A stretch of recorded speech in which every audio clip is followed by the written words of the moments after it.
naimbag ngagsapa mapo. Naimbag ngagsapa tayo matapo. Ada ti questions dagiti umili nga mayat kumano maalam mo ti insight mo. Especially these are questions nga talagang nag-experience tayo ti syudad ti Baguio. Ay, ito'y umuna nga question. Dito ti kunana. What can you say about the current garbage problem in Baguio City? Ni makunayo apo. Well, it is at its worst. We used to be known as the cleanest and greenest, highly urbanized city in the country.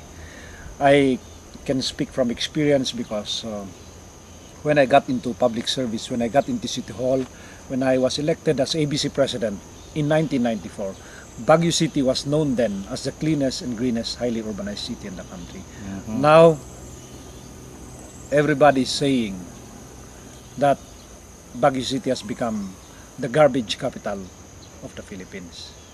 Wow. Sir, with this current garbage problem, what can you suggest? What solution do you have in mind? While we say, and while people say from within and outside Baguio that that our garbage problem is at its worst, I say there's still a solution. In What every is that? problem, there is a solution.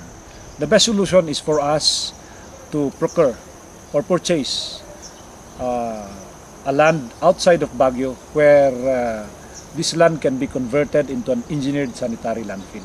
We cannot rely on the Irisan dump site. It has already outlived its usefulness. So there is a need to bring out the engineered sanitary landfill outside of Baguio. Outside of Baguio. In the meantime, we can probably put more material recovery facilities in the various districts, in the various barangays in the city of Baguio. But in the process, we have to support these material recovery facilities. Hindi po pwede na sabihin natin, kayong mga taga-barangay, kayo nang bahala na magpatakbo ng mga MRF. Hindi po. Kailangan po ang pamahalaan ng lungsod ng Baguio at ang kinatawan ng nag-iisang distrito ng ating syudad, ang congressman, ay socio-recovery facilities na ilalagay sa bawat barangay. With that, sir, how will you assess the maintenance also of our parks and historical sites in the city of Baguio? Our parks and our historical sites are in a state of disrepair. But I believe that we can do something about it. There's still hope, and I think we can probably bring back the beauty of our parks, the serenity of our parks, and the grandeur of our historical sites. Okay, sir.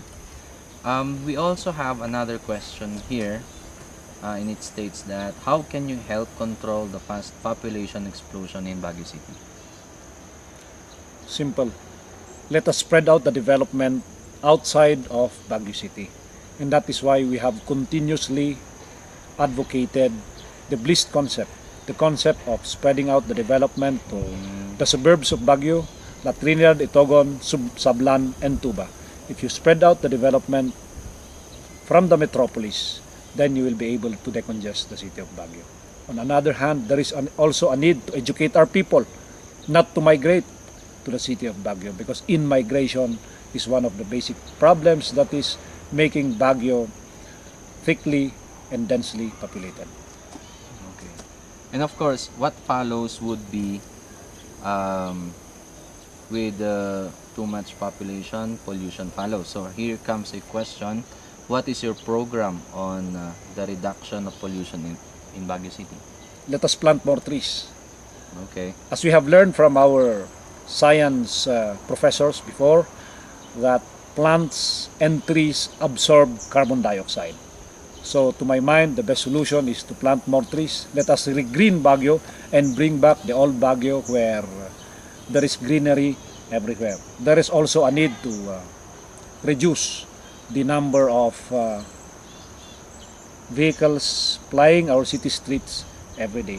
And that can be done through a properly prepared master traffic plan for the city of Baguio. Okay, sir. Now we have a question here. If given a chance to become the congressman of the city of Baguio, how will you help the youth cope with the current technological trends, especially in the field of education? I have always believed the best legacy that a parent can give to his or her child or children is education. So if I were given the chance to serve as the lone district representative of the city of Baguio, I will prioritize education by putting up first and foremost the first pamantasan ng lungsod ng Baguio, where poor but deserving students can enroll free of charge. On another hand, while we are working for the putting up of the first pamantasan ng lungsod ng Baguio, we would like to propagate more scholarships for our poor but deserving students in the city of Baguio. Well said, sir. Now, with that, dawatak man no inya ti maibagam kadagiti umili ti Baguio katang pinagbubutos no inya kaditi mensahe nga maibagam kinyada. To the people of the city of Baguio, to whom we are dedicating this fight, this is what I can say. Let me paraphrase the words of the famous US President John F. Kennedy, who said, "You get the government you deserve." So I'd like to make an appeal to all the members of the electorate, young and old. Let us vote wisely and vote for people who will dedicate their life to public service, to people who can be trusted, to people whose only purpose is to give the best service they can to the people who elected them into public office. If we make a mistake this time, we shall suffer again for the next 3 years. The decision is yours. The answer to all our woes, the answer to all our problems, the answer to all our petitions and appeals lies in the hands of the people of the city of Baguio. So we appeal to one and all to please vote wisely.